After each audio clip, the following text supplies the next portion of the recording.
what I'd like to do is to give everybody a minute to give us the key takeaways from their segment. And since we just heard from Sean and Jillian, I'm going to start with you, Teresa, with the key takeaways.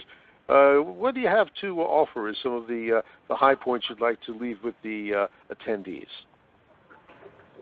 I think the most important thing is when you're faced with, and this is either on the side of acting for an activist or more likely on the side of a company, consider all of the potential sources of litigation that might be pursued either before a regulator, and they can often be made by the company too. I know I talked about a lot that are made by activists, but a lot of them can be made by the company.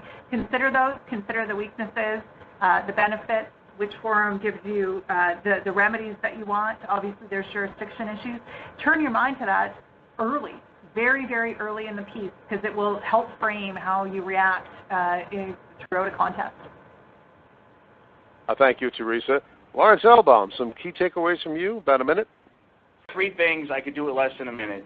Number one, companies and boards need to be very attuned to engaging with shareholders, retail and institutional, as often as possible, and they need to listen to their shareholders and have an ongoing iterative dialogue. Very important to do, not even from a proxy fight perspective, from just a peacetime perspective. Best way to avoid a proxy fight is communication. Communication. Likewise, another thing that companies should do, tell your story. Issue press releases, issue your 8Ks, get good news out there. Get in front of bad news before someone else finds out about it and makes it public and catches you flat-footed. And the last thing, everyone has alluded to this, prepare.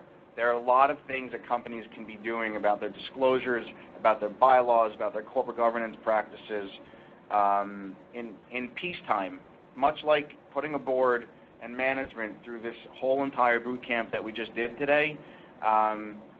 That's a key prep item. Companies should be doing this as part of board and management education. It's the best way to be prepared.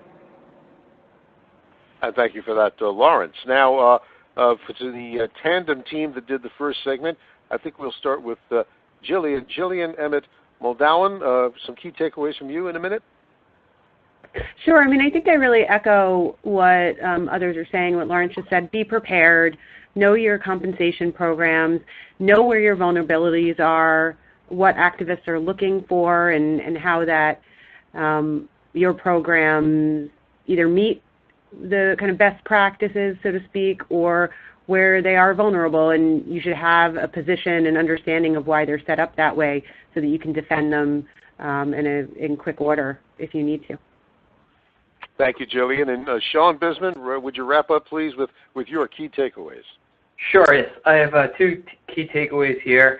I would expect activist investors to focus on and spending increased amount of time focused on environmental and social governance issues going forward in 2018 and beyond. And I think with the advent of proxy access, you may see more institutional investors teaming up with the activist investors who may not meet the company's proxy access requirements.